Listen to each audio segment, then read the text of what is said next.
let's do a little bit of Torah study this morning. I know Jill has to leave early. The blessing for studying the Torah is la'asok b'divrei Torah. Baruch atah Adonai Eloheinu melech haolam asher kitshanu mitzvotav la'asok b'divrei Torah. Amen. Amen. So before I put up the text on the screen, we need to know where we are.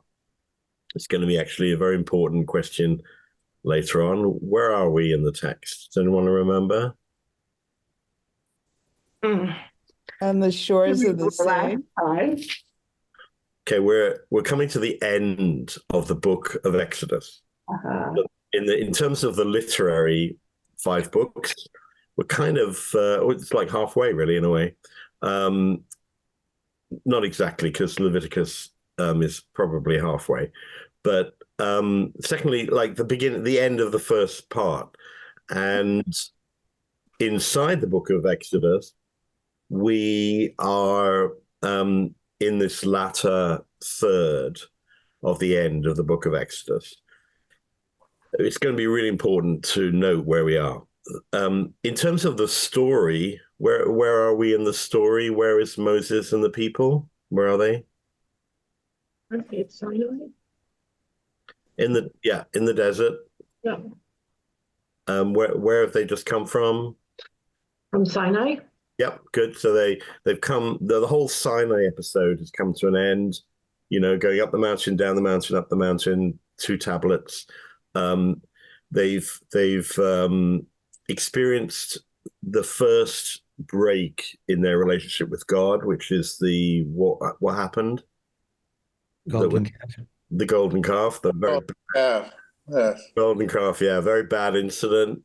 The verb that we're going to see in a minute that defines the beginning of this chapter and at the beginning of the Shabbat, v'yakel, is the same verb that's used in chapter 32 when the people gather against Aaron. It says v'yakel al Aharon, they gather against Aaron and they demand that they build them a god, and that god is a bull or a golden calf. So we've had that already. That's come to an end. Those people have been punished. And we're now what might be called the second covenant. That is the renewal of the covenant, meaning that God has forgiven the people. Moses had to go a long way to ask for forgiveness. God was going to wipe them all out. That was the end of that. They built a god, obviously a rival to Adonai, and they were all going to be wiped out. But Moses pleaded, and God forgave, and now we're on to this kind of next phase. And Aaron got away scot-free. He should have. Yeah. Well, he does die very shortly. So he dies before. He's the oldest, remember, of all of them. It's Aaron, Miriam. Moses is the younger brother. He dies first. And there's a kind of a sense that he's punished. And of course, his children are also killed by God because they bring what's that called? An offering, a strange fire. Sarah, strange fire. They bring a strange offering to the temple, to the altar, and they're zapped by God. So it's not great for him, but yeah, he does survive that episode. Yeah, Lucy. I must admit that I don't read Torah between our classes, our time together. So I'm not really accustomed to hearing about all these afflictions that God does upon my ancestors. So how do you deal with it? How do we deal with the fact that there are times when things happen that we can't explain that actually are a punishment upon a people? There are people who look at October the 7th and say the same. How could that happen? Where was a protective God? If we're some sort of a people that has protection, where was the God that's supposed to protect us? It's a huge theological question. I don't have a simple answer, I'm afraid. Well, the question was even raised with regard to the Holocaust. Of course. Yeah. Yeah. In But- space. I guess the difference for me, or maybe the way you've told the story to get us on board for this chapter, is that we have a Hamas, we have a Hitler, but what I'm hearing is we have God who needs to punish Aaron and his children, and there isn't a Hamas or a Hitler in there. There's just God. That's a good point. This is early in the formation of this people. There's no one yet who's attacking them. We will have enemies shortly in the Bible, but not yet. We'll have people like Amalek, who is who's considered the arch enemy of the people, who will start persecuting them. And Amalek is considered an ancestor of Haman, who comes up in the Purim story. And Haman and Hamas and all that in naming it. Interesting. But you're right. There's no enemy here. This is the people doing it to themselves, and this is why God, I think, is particularly, if we think of God as a character, God is particularly angry about the fact that he brought these people out of Egypt, that gave them this wonderful Mosaic law, this law that will develop them as a noble people. It'll have all these wonderful refinements in it. And yet they go immediately to build a golden calf, and they say, "This is our God. We'll worship this one." And there are a lot of commentators who talk to the fact that human beings have such a difficult time with an invisible God that we need something concrete to focus our attentions upon. As human beings, we don't seem to be able to just live with the wonder and the awe of creation as the landscape of our devotion. We have to have something concrete to bow down to, or to pray to, or to worship towards. And you look at all the great religions; they all have something that we venerate. Mhm. The only religion, and well, not even a religion, the only people that I'm aware of who wanted to avoid any kind of paraphernalia of religion were, funnily enough, were the Mongols. I don't know if you've been reading anything about the Mongols recently. There's a lot of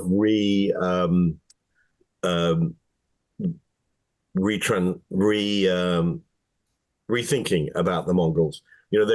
The Mongols were always thought of, when I was growing up, the Mongols were thought of as this marauding horde that came across Europe and killed everybody, and that's why they're called Mongols, because they look different from everyone else. They actually were an amazing people, and there's some new histories that have been written about them, and they believed that the open blue sky was the only thing to venerate, and that every religion had the right to be part of their global civilization. So they welcome Christians and Jews and Muslims as part of when they took over places, and they went everywhere from China to India to certainly the Middle East and the Far East, Afghanistan and Syria and Iraq. All of that was Mongol, and they got stopped, if you remember, if you know your history, got stopped in Vienna, I think it was, and that was the furthest west they ever came. But there were Jews in the court of Genghis Khan. There were Marco Polo, was there, and Christians, and they had messengers from the Pope, and certainly Islam was very important. So they're the only peoples that I know of that just wanted the open blue sky and the hills and the mountains.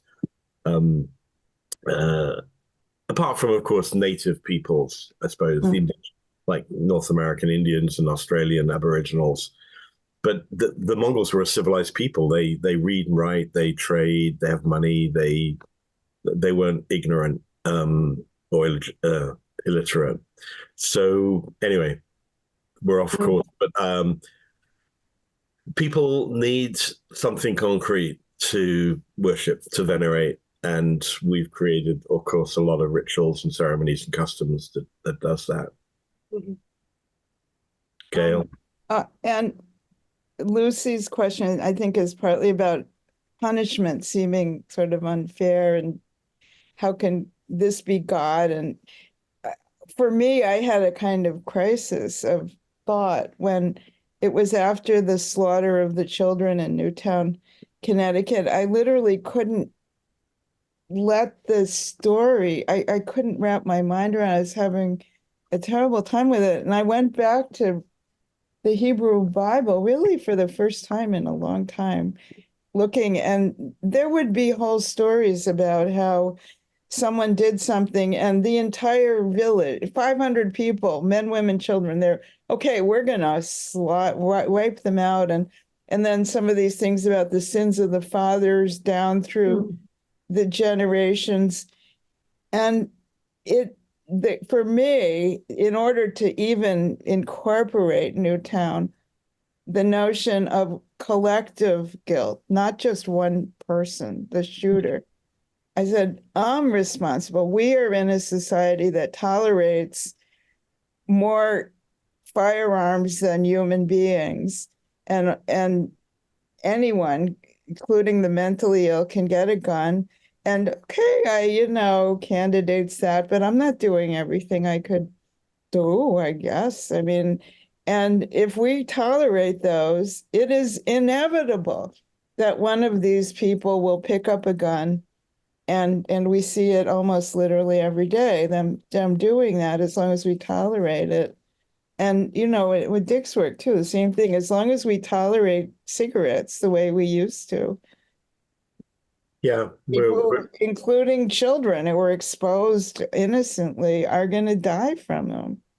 Yeah, we think of the ancient world as being bloodthirsty and violent. And then we think of religions like Islam, a lot of teachings about Islam and the Quran being violent and all the killings that go on in there. And then we think about early Christianity and who they killed. And then we, of course, we Jews, we're pure and we're loving, we're righteous. And then we read the Bible and we realize, wait a minute, they were violent too. They were really bad at killing people. They wiped out whole peoples, the Jebusites and the Amorites and the Amalekites, and then we think, as you say, Gail, about our own times. The human story is fraught with this violence. Also, what do we mean by God? We're all grappling in metaphors and all that, but if you think of God as including inevitability, laws, you cannot escape the numbers of 400 million firearms floating around. Where is that going to go? The laws of God, if you will, dictate that those will produce tragedies. And you could say, well, it's not personal. That was the laws of logic, inevitability. Yeah, I happen to be a fan of science fiction. There are two sorts of, when you look forward in human history in science fiction, there are two sorts of science fiction. There's the dystopian science fiction, which is all about how this is all going to get worse and we're all going to kill each other. And then there's the other type of science fiction, which is kind of optimistic, but maybe naive, that all of this will go away, that there will be no more global competition between peoples, that all the peoples will come together and be as one, like Star Trek. And then we'll fight aliens because humans will all have come together. That's the only solace I can offer. But Dick, did you want to say something? Oh yeah, just on going back to, to Mount Sinai and the angry God. And, as you were describing, talking about it, there's a paradox there that, if God is angry because people insisted that, that God be, material, something that, they could see and a thing and so forth. Okay, that's a good reason to be angry, that's a limit of, normal human imagination. But, if so, the human imagination, didn't go all that far in, telling the story, because God gets angry. Why does he get angry? Because God is like the rest of us. God gets angry because, he did all these nice things, and then, look at how people responded. That's, that's really terrible, and not going to put up with it. Right. So it's a paradox. Yeah, it definitely. And I should say that perhaps in the Bible's defense, that we think of the God of the Old Testament as this fearsome, angry God, but the God of the Tanakh, that is the 5 books plus the other books of the Hebrew Bible, the prophets and the writings, that God changes over the books. So the God of Exodus, the one we're going to read about, is not the same God when we get to certainly like the book of Esther or Jeremiah later on in the writings, and the Psalms. In the Psalms, we have a very different God. So, we have probably 1,000 years of writing in the Tanakh, and that God changes from a vengeful, angry God that we're reading about now and evolves into something else. And in kind of, Dick, in your thinking, that's a God that's being developed and changed by human history and by human hands. And we are evolving our notion of God as we begin to become, quote unquote, more civilized. So that's there's lots to say about that. Before Jill goes, because I want her to hear this, where we are in the story and how the story is written and what the story is about is all connected. And I'm going to try and show you that. This is not my idea. This is the teaching of Mary Douglas. Mary Douglas is a very famous anthropologist in the 20th century. She came up with the idea that the last section of the book of Exodus, is written as if it's a reflection of the very notion of what the story is about. So if there was ever a piece of the Bible that reflected the fact that the literary style reflects actually the ways in which the story is being told, this is the one. And I want to show you that in pictures as well as in text. So Jill, when you come back next time, I'll show you this. But let's look first of all at the picture. So this is what we're reading about today. This is the tabernacle, or in Hebrew, Mishkan. The word Mishkan is derived from the 3-letter root shakan, shin, nun, kaf, and it literally means to dwell. So in Hebrew, a shechunah is a neighborhood. Shekhinah is the indwelling presence of God.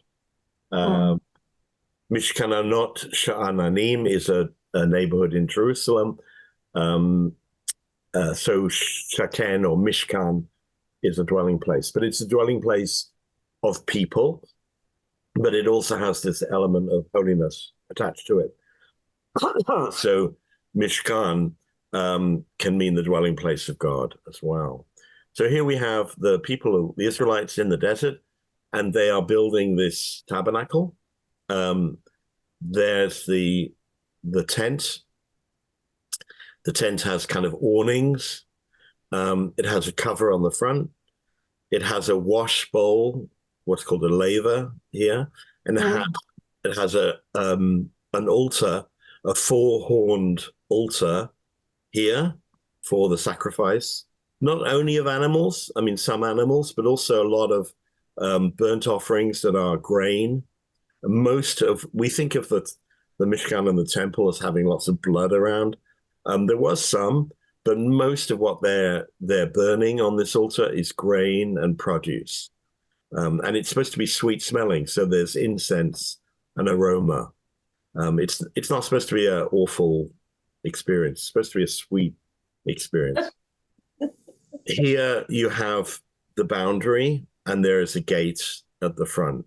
Now, this looks like an ordinary encampment. It's kind of a holy space. We know what was inside, but we don't know how it was arranged. We'll be reading about that. But if you look at this, you think it's quite ordinary. There's nothing quite special about it. And yet, if you look at the way it's described in the text actually reflects the picture. So the text is writing about something that's happening in the story. So just to show you here, we have the same picture, but now put to scale. So we have all of the cubits here that are listed in the Torah. And you'll see here that it's basically divided into two halves. There is this half and there is this half. The left-hand side, this is the side facing to the west. This is inside this tent is the ark. It has its own area. That's where the Ten Commandments were kept, inside the ark. And then that's divided by a curtain. And then on the other side, there's the table. We're going to read about that. And the lampstand, which is called the menorah. There is also an incense place. So that's divided unequally. So it's 2/3 here and 1/3 here. When you put lines through the whole square, the ark, the Ten Commandments, and the ark is the middle of that square. So that, in a sense, represents God's place, the Shekhinah, where God dwells. And it notes that at the center of that is God. This holy space, the space inside this tabernacle, as we know, was only allowed, Moses and Aaron were the priest, was the only one allowed in this area. And and on Yom Kippur, the only person allowed into this area, what's called the Holy of Holies, is the high priest. Not even Moses can go in there. So Aaron is the first one to go in there, and then all his descendants continue to act as the connector between God's space and the human space. On the other side, towards the east, excuse me, I'm losing my voice. Here you find the people space, it's the courtyard. There are different sections of the courtyard. There's an outer courtyard and an inner courtyard. There is a screen between the two. Here is where the people gather and meet. They bring their offerings to the priests on the altar. The altar becomes the center of this square, and this is where the people provide their offerings to come close to God. It's called korban in Hebrew, kaf resh vet, meaning to come close. So they come close to God by offering things on the altar. There is a women's section that is separated. There is a priest section. There is a section for everyone else.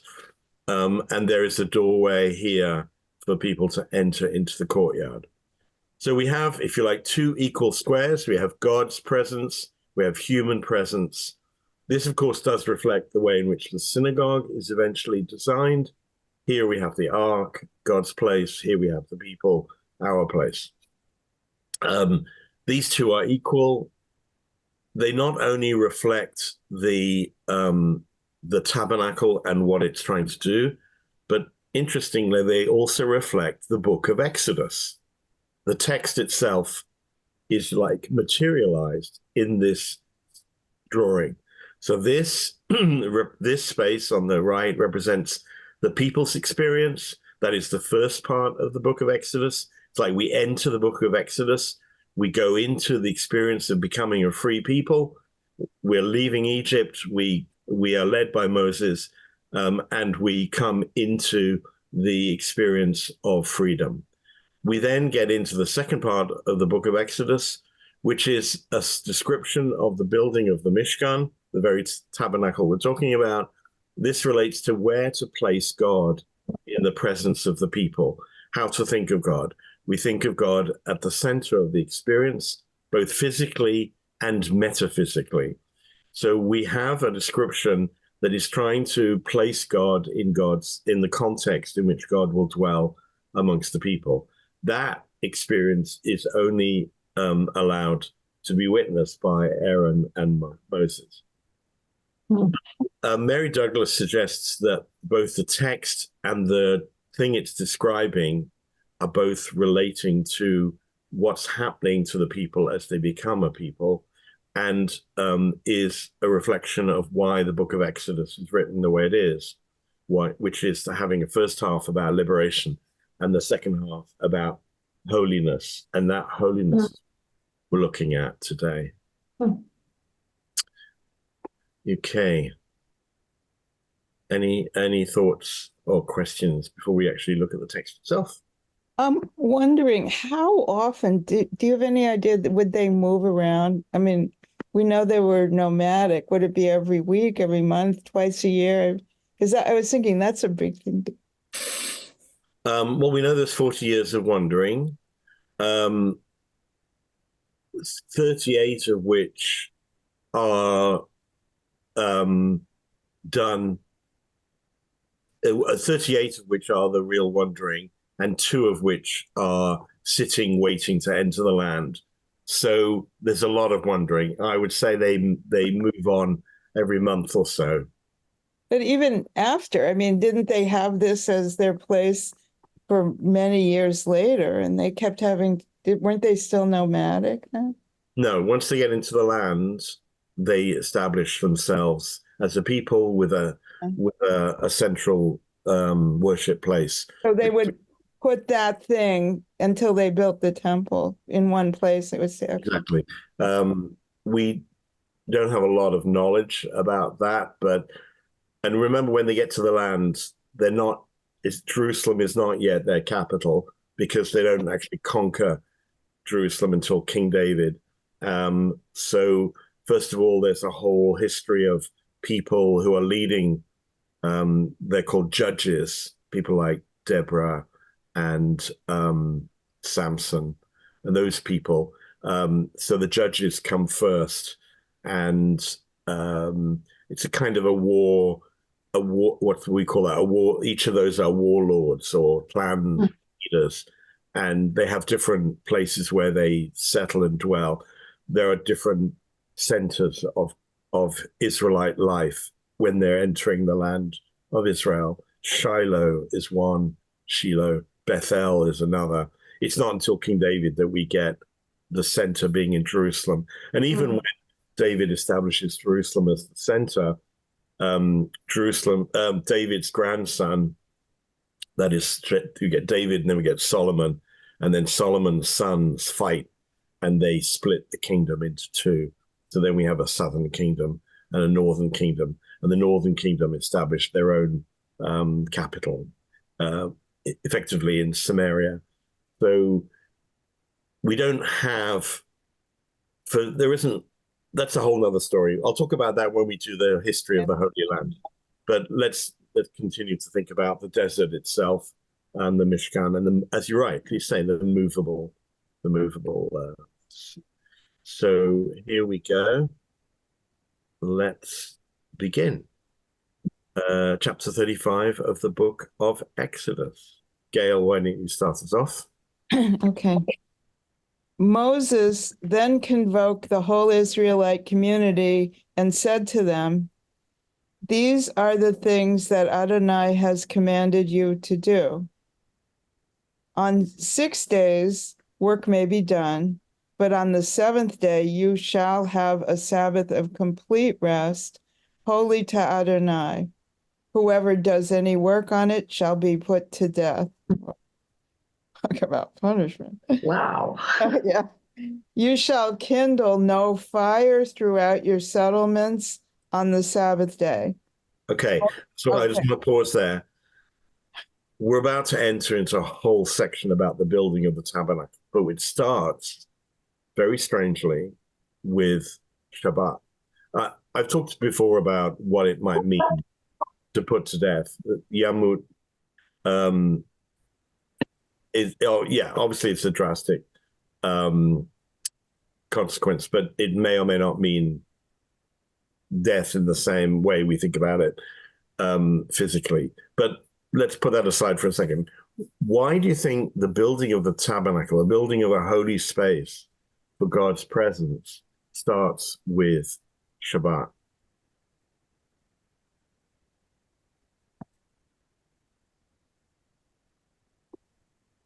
Well, that's when the tabernacle is going to be put to use, right? No, not necessarily. There is not a special Shabbat is not necessarily. Okay. Yeah. I guess it starts out by making Adonai central to everything. So we start with the quiet time to worship. Say that again. So we start with the quiet time to worship Adonai, and that's that God is central. And then from there we start the building and the work. But we start with that sort of adoration, if you will. Yeah, there's one other feature that's really key here. My guess is that people aren't working in that space. And then the fire. Yeah, what about the fire? Well, I think maybe Heschel, I guess, would say that the Sabbath is the time and space when the eternal and the daily come together, and maybe that's why one would have the text discuss the Sabbath before the Mishkan. Great. Well, also, if you were reading it sequentially and got busy building the tabernacle 7 days a week, before you read this part, you want to make sure that you don't, even the tabernacle can't have the seventh day. These are fantastic ideas. Well, yeah, I love that. That's great. Yes, all of that. Very, very important to note that, as Abraham Joshua Heschel rightfully does, as you've suggested, that holiness is not just in space. It's not just in what we build. God, we can't think that God is just captured in a place, but it's also holiness in time that is important. That the very idea that God has created a world in which we are commanded to pause and stop on the seventh day, to work for 6 and pause for 1, is very much part of an understanding that we can't be so arrogant as to think we've captured God in a place, but rather that we live in a world that God has created for us, in which we have to respond to God's command to keep the seventh day. And this makes a difference between this building of a tabernacle to house God as opposed to the golden calf.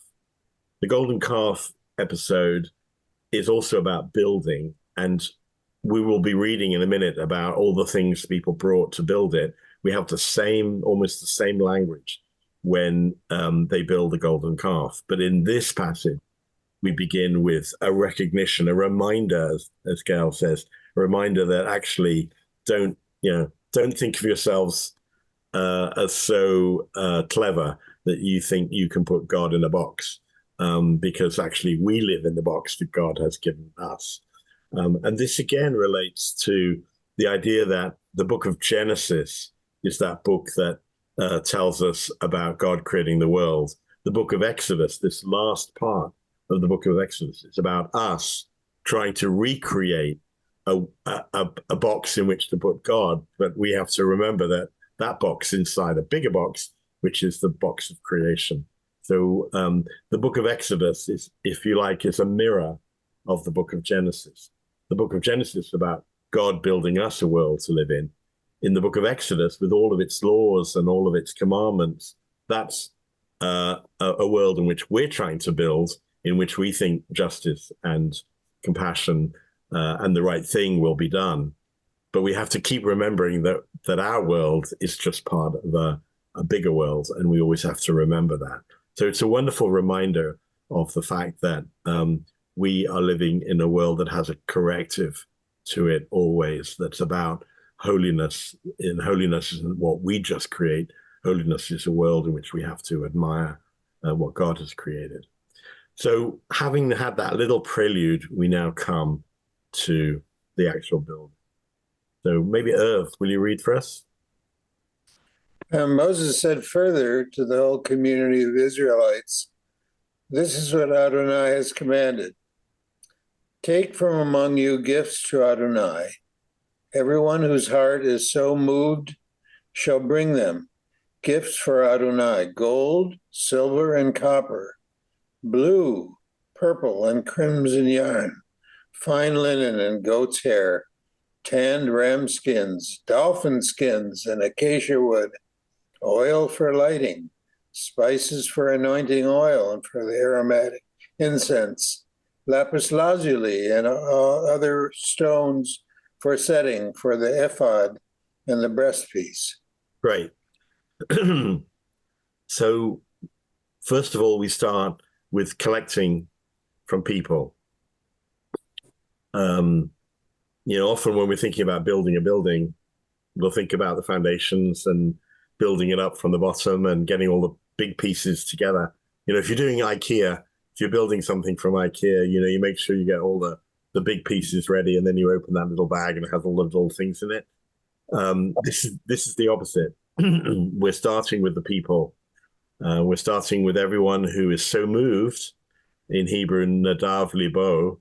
It is a voluntary opportunity, and they should bring things. Now, when we think about the people, these are wandering nomads in the desert. How is it that they have gold and silver and copper and all these other things? Where does all that come from? Jewelry? Yeah, but where does that? I mean, they were a slave people in Egypt. Where does all this come from? Well, some of it came because the Egyptians gave it to them, or they took it from them when they left. I've never found that to be terribly convincing, but the whole idea of them ripping off the Egyptians when they left was something that was kind of an uncomfortable but understanding. Yeah, that's certainly where the rabbis go with this. They can't believe that these slaves would have such fine things to share and give away. So they say they were taken from the Egyptians, or the Egyptians gave it to them as they were leaving, kind of, get out of here, and here's our. They had to hurry to get out. They couldn't bring their leavened bread. So how could they carry these heavy things? It doesn't really make sense. On top of which, some of these things are really weird. Like we have here tanned ram skins, dolphin skins. Really? Acacia wood. Where would you get a dolphin in the desert? Right. It's clearly anachronistic.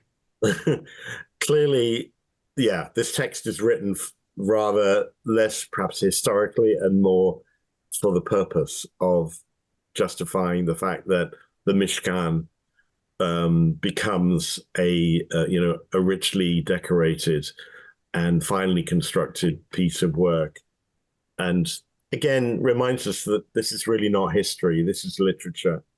and we have to think of it that way. However, there are commentators who the word for dolphin here is tachash, and you can do various things with that word.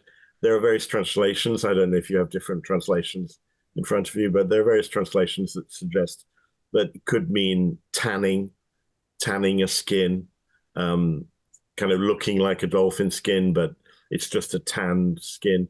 So we don't actually know what the word tachash actually means, and could have meant lots of things. So the translations, again, sometimes we have to be curious about what the translation actually is. But we're getting a sense here of fine things that are decorating the buildings and the tent. And we're also getting things that are being placed in the tent and in the objects in the tent. So here we have, I was going to show some translations. So if I go to that verse, go here, we get some translations. So let's see, we have the Shochen Bible, which is written by a man called Everett Fox. That's a contemporary Bible scholar, written in 1995. He says ram skins dyed red and tanned leather skins. And then the Koran Jerusalem Bible says ram skins dyed red and tachash skins. So he chooses not to translate the word tachash. What does the word nadav mean? I've known some people named Nadav. Nadav means to give freely, or to voluntarily offer. Yeah, Nadav is an Israeli name. It means a free will offering, if you like. That's the way formally you would translate it. It's often put with heart, Nadav libo. So the word heart kind of indicates that this is something you give of your heart, with love. So we have all these things that are being given, and we don't know where they come from, but we know that they're going to be part of the Mishkan, and reflects either things that were taken from Egypt, or somehow is being read back into the text to demonstrate that what we eventually know is part of the Mishkan must have been part of what the people had to give. But the most important thing, I think, here is the word nadav, which means to say that we're starting off with offerings. It's the people offering what they can to create this place where God dwells. And remember, that's exactly what happens in the golden calf episode too, that the people bring what they have to make the golden calf.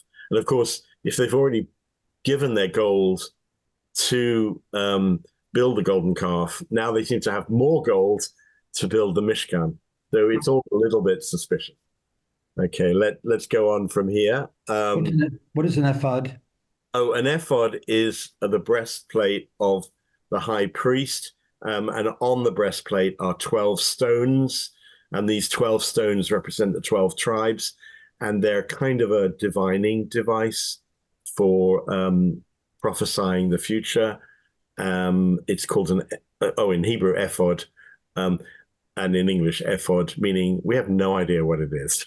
Because it says the ephod and the breastplate. Yeah, the ephod and the choshen. They're always considered like this part of the same thing. Let's see how other people translate it. Translations, let's see what they say. Stones for the setting of the ephod, or stones for setting of the ephod. In other words, people have no idea how to translate it. There's no one here actually translates the word ephod. Even in Spanish, piedras para engastar para el ephod. Yeah, nobody is brave enough to say what it is. There you go. Even in German, what does it say in German? Where was that? Here's the German. Steine zum Einsetzen für das ephod. Right. That's what we have to live with. We don't know all the words. Something to do with a breastplate. Okay, Dick, perhaps you'll read on for us. And let all among you who are skilled come and make all that Adonai has commanded. The tabernacle, its tent and its covering, its clasps and its planks, its bars, its posts, and its sockets, the ark and its poles, the cover, and the curtain for the screen, the table and its poles and all its utensils, and the bread of display, the lampstand stand for lighting, its furnishings and its lamps, and the oil for lighting, the altar of incense and its poles, the anointing oil and the aromatic incense, and the entrance screen for the entrance of the tabernacle, the altar burnt offering, its copper grating, its poles, and all its furnishings, the laver and its stand, the hangings of the enclosure, its posts and its sockets, and the screen for the gate of the court. Great. Let me show you what that looks like. I'm going to stop sharing my screen. By the way, whoever wrote this, the next time I do a home redo, I want to retain that person because they got it exactly right. This is the list. This is a very organized acquisition list of stuff that you're going to need to line up, and you want to do it first so you don't get construction delays, right? That's right. It's very precise. It's again like an IKEA list. And okay, here we go. Let me see if I can share this screen. Share screen. Here's the picture. But IKEA instructions are wordless, and it's That's right. incredibly wordless. And if you look at the beginning, they say welcome in dozens of languages that it works for all of them. That's kind of amazing too. If you go to Israel, to go to a place called Timnah, it's very near Beersheba. It's on the Red Sea, on the Dead Sea. They've done a reconstruction, life-size reconstruction of the Mishkan. You can go, you can see all the. But the problem is, we don't exactly know. We know what was on it. We don't exactly know how it was constructed. So everything. Who made it? Actually, I'm not entirely sure who. I think it's a private foundation. There are some Meshuggah Jews who love like recreating biblical artifacts. They're usually very, very orthodox.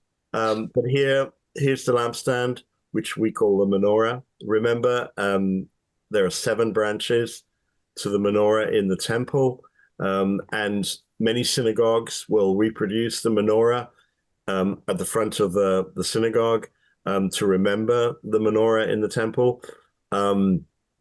It was lit every day with oil, and you will know, of course, you will know that when the time of the destruction of the temple took place, from the Hellenists, that they destroyed all the artifacts in the temple, and then when the Maccabees came to relight it, there was enough oil for 8 days, so they created an 8-day festival called Hanukkah, and therefore we have an 8-branched candelabra with a shamas, with a servant candle. So effectively, it's a 9-branched candelabra that is not the same as the 7-branched candelabra that is the ancient menorah. So when we say menorah to talk about Hanukkah, actually that's inaccurate. We should say Hanukkah menorah or Chanukiah to describe the difference between the Chanukiah and the menorah. They're two, in fact, different things. The menorah is the symbol of the state of Israel today. It's the 7-branched menorah, and it's also, the outside the Knesset, there's a sculpture of the 7-branched menorah that was given by the British government to Israel at its founding. So all of the pictures we see of the menorah on Jewish artifacts is the 7-branched menorah.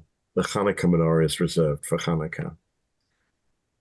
We have the altar for the burnt offering. You see there are 4 corners and there are 4 horns. There's another passage later on in Leviticus where if you are accused of murder, you can run to the altar, and if you hold on to one of the horns of the altar, you can then be excused from capital punishment, and you will be judged. You will be judged by a group of peers rather than being executed summarily. So that the altar was used as a way to have people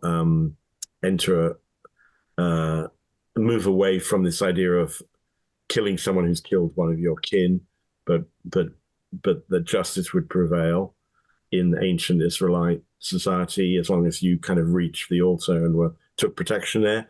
There are medieval examples of that where people who have killed somebody can then go to the court of the king in medieval Europe and ask the king for protection from the avenger who's coming to kill you. Here's the bronze laver. This was huge. This was a washing bowl. We're not entirely sure what it was used for. Probably something to do with the fact that all that incense and animals were, and all the blood was there, so that there was some kind of washing going on. The altar for the incense we've talked about.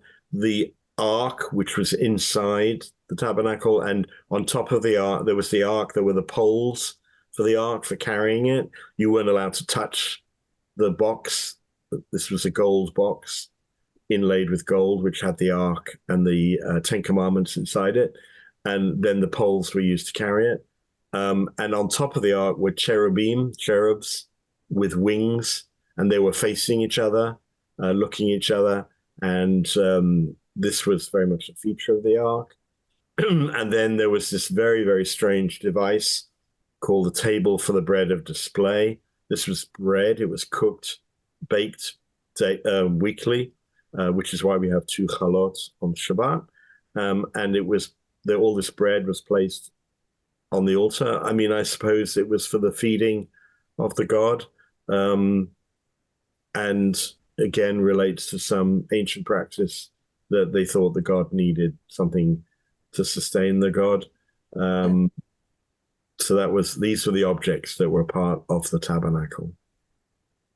All made of gold, all beaten gold. The menorah was made of one piece of gold and beaten out. And as you can see, we're going to read in a minute, there are all these different components to it. The cherubim are interesting. Cherubim have not been necessarily part of Jewish iconography for a very long time. We don't really see the cherubs in our manuscripts or pictures of our pictures of rituals or objects. They become more of a Christian iconography, but the cherub is very much part of Israelite society. And the fact that we're told that God dwells between the gaze of the 2 cherubs and that their wings are overlapping on top. Very strange object. If you see Raiders of the Lost Ark, you'll see how they operate in the fantasy of Steven Spielberg. Good Jewish director. Let me go back to the text. Have cherubs also been adopted by other Middle Eastern? I think of them as Babylon. I'm thinking of the kind of things that aren't Hebrew. They're more Mesopotamian or something. Were they similar or the same? Well, the winged horses of Assyria and those kind of things, they're different. They're not cherubs. Cherubs are people, weren't there? I thought they were winged guys too. Anyway, similar. Looks the same, but I think they're different. I'm not sure exactly how cherubs operate outside of Israelite. But the cherubs would have some human features, I take it, as opposed to have human. I thought there were some in where you go into the rooms in the Met, and there are these enormous things that came from the Middle East somewhere. Let's read on just a little bit more. We'll get into the making of it and who actually gets chosen to make this thing. Lucy, you haven't read yet. And everyone who excelled in ability and everyone whose spirit was moved came bringing to Adonai an offering for the work of the tent of meeting and for all its service and for the sacral vestments. Just want to point out that we've had a little bit of a switch here from the word Mishkan to the word tent of meeting, Ohel Moed. And again, we're not entirely sure what's going on here. Was the Ohel Moed and the Mishkan the same thing, or was the tent of meeting something else? And why are there two names in the same kind of passage?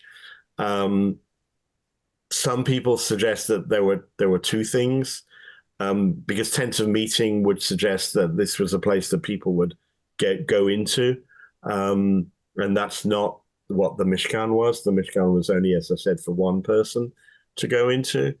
But maybe this reflects a corrupted text. Maybe there've been two texts and they've been put together at some point, and just the names have been changed. We're not entirely sure. It's a little bit awkward to completely understand everything that's going on.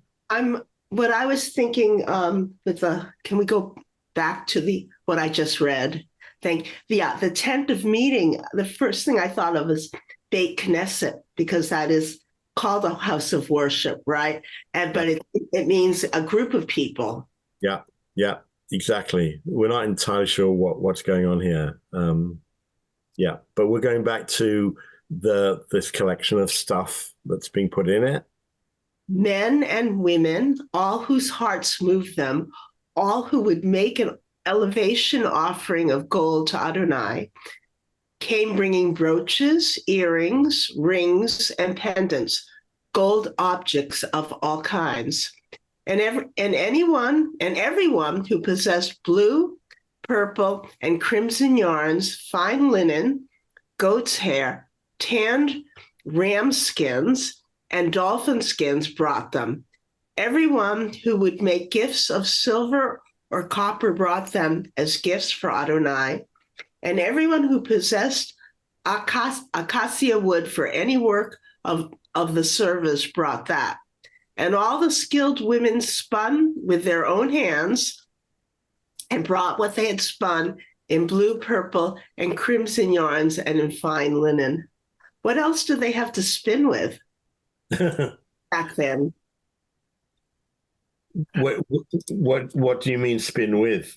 Well, I actually upstairs in my attic, I have a drop spindle. At some point in my life, I was interested in taking some sort of fabric and making it into yarn. But when they said it's spun with their own hands, they didn't have I assume they didn't have any sort of machinery to do that for them. That's a good question. I don't know. Let's see. What does the commentators say? Let's go. Commentaries. We get no comment. Nobody commentates on that. Yes, so interesting. All the men of tradition had no idea what they were talking about. Exodus 20. Let me just see if there's anything in the book. Unless they had their slaves spin it. I don't know. I don't think they had slaves in the desert. With 25. That's 25. No one comments on that at all.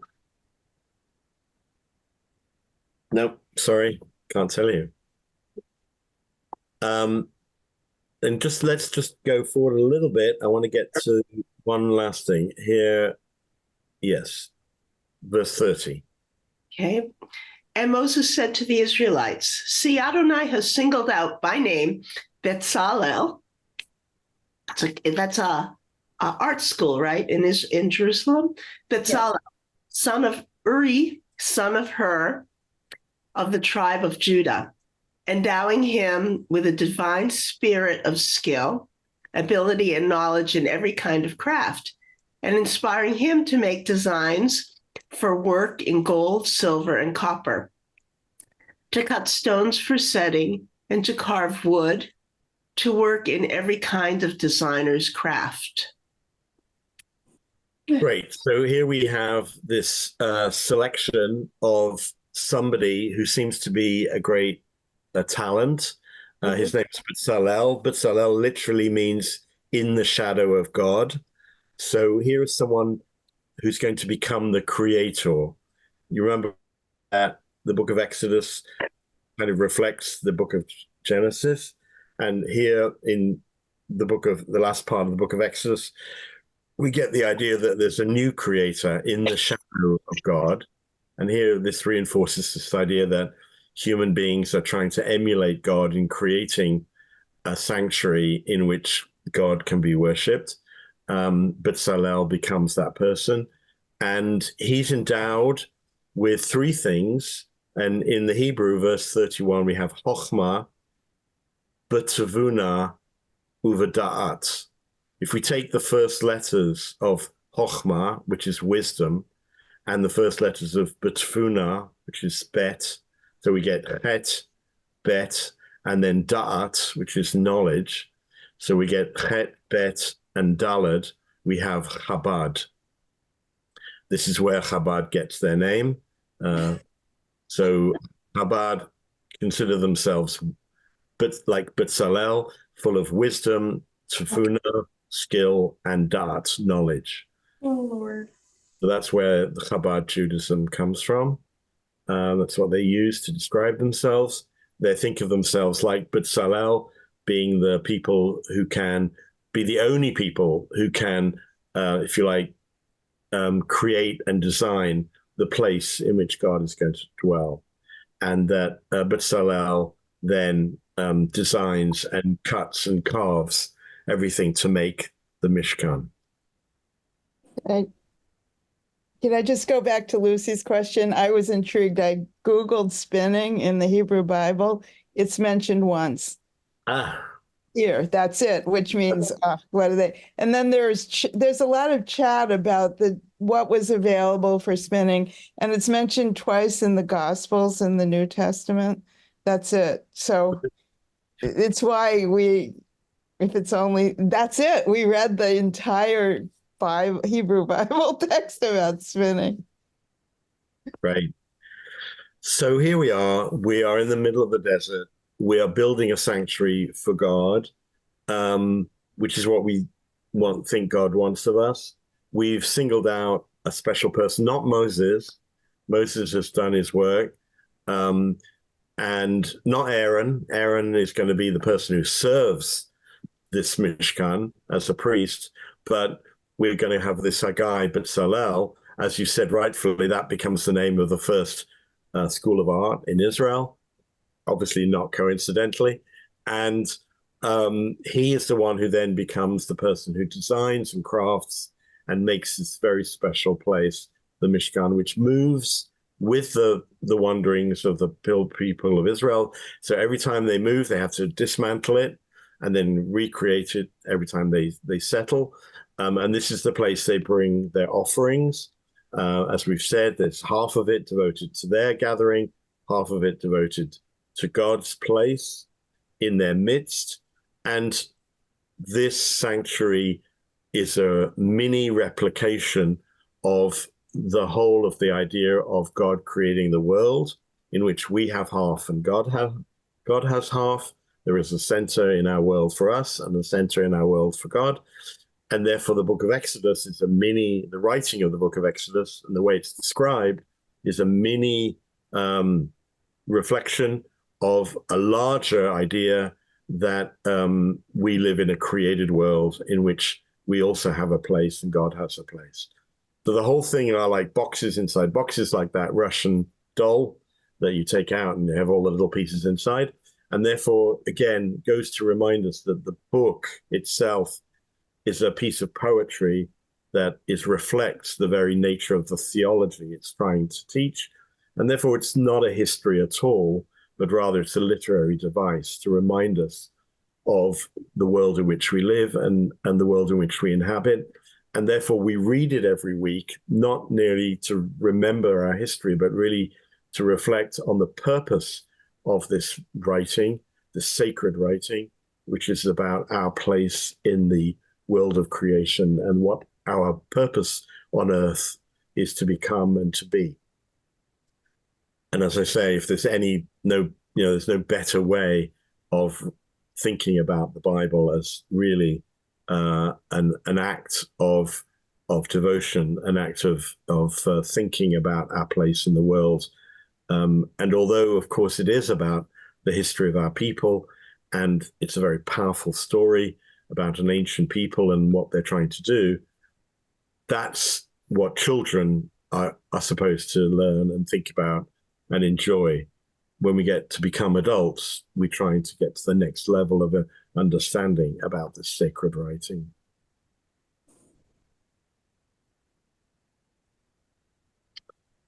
Lovely. And one other thing that Mary Douglas then suggests is the very floor plan of the tabernacle is a reflection of the very world in which we are trying to think about our place and God's place. Thank you. I have enjoyed that, and I look forward to sharing more of the Torah treasures with you in the months to come. So, Lucy, I do encourage you to keep reading on. Okay. So, but this was the last. This is the last chapter of the book of Exodus. It's the last part we'll deal with. There is one more portion of the week next week, which has a last section. It's actually a major repeat of this section. It seems to repeat everything again. And then the very end of the book of Exodus just reminds us that God's presence dwells inside the tent whenever the people come to be there. And that really, that's when we think about the beginning of the book of Genesis, where God kind of comes to dwell in the world, creates the world and then dwells in the world and makes Shabbat a part of our experience. We've got now at the end of the book of Exodus a reflection of that whole section from the beginning of Genesis. So it's like they revolve around each other, and we then get into Leviticus, which is a whole nother ballgame. On the division of the world between the things that belong to God and the things that belong to man, I think, I guess it's in the New Testament. I think it's Jesus is, confronted with, if I have it right, is a coin with a picture of Caesar on it, and he's asked something about that, and his answer is, "Give unto Caesar that which is Caesar, and unto God that which is God's," and that seems to reflect an existing, view that there are two separate realms there, and that seems to be what we were talking about today. He's a good Jewish boy. He knows his story. He was a good Jewish boy, a great Jewish prophet, actually. Right, exactly. A rabbi. Yeah, rabbi even. Shabbat shalom, everyone. Look forward to seeing you at our next Shabbat service, which will be Festival of Purim. Yeah, and Michael, could you just, if you will, spell the name of the young woman who led the Berkeley group? Do you know? Oh, yeah. Mayta, Meta Okay. Cohen. I want to be sure I catch her email with you. Yeah. Okay. Thank you. Maybe short for something. I don't remember. Okay. That's good. Michael, I wanted to tell you that we did visit the temple in the Reformed temple and worshipped with them in Amsterdam. Oh, fantastic. Good. Was Rabbi Menno ten Brink there? Yes, he was. And when I told him that my rabbi was his teacher, he said, "Well, which one?" I guess you were one of many teachers, but of course he did remember you. I did tell him that your mother was still alive, which he was fairly amazed with. It was just what you said. Chris actually broke down into tears to see, this community. They've got this new building now, but that beautiful picture of Anne Frank is still the in its most focused place before you actually enter into the sanctuary. And but they've got a community of 1,000 people now, and for us to have seen it over the years, it's really terrific. They're having, they spoke about, some of the congregants spoke about how they're not wearing their kippot outside the temple. They'll park, and then it's an incredible. There's a whole moat around the temple and all the gates to get in. They're really working to be very safe. And when we were there, there was a youth group of maybe 15, 16-year-olds from New Jersey, and they've come for 20 years in a row to this temple and to really learn about the Holocaust, which I think is great. I was excited that they were there because I thought maybe he'd do his sermon in English, but he didn't. But I have a little bit of knowledge of Dutch. But it was very, very special to be there again. And many of the people there knew my husband's teacher, Yehuda Ashkenazi, when he was getting his degree from the State University. He had a rabbi, a priest, and some Protestant individual. And several people knew Yehuda Ashkenazi, and actually his daughter was there. So it was very much a homecoming for both of us to be at that temple. It was wonderful. Fantastic. I love that. Thank you so much for sharing that. Wonderful. Welcome. Great. But he did remember you. Good. That's great. No, they're a lovely family. Yeah. It's beautiful. He's also a captain in the Dutch armed forces, so he's an interesting guy. Thank you, everybody. Shabbat shalom. Shabbat shalom. Shabbat shalom.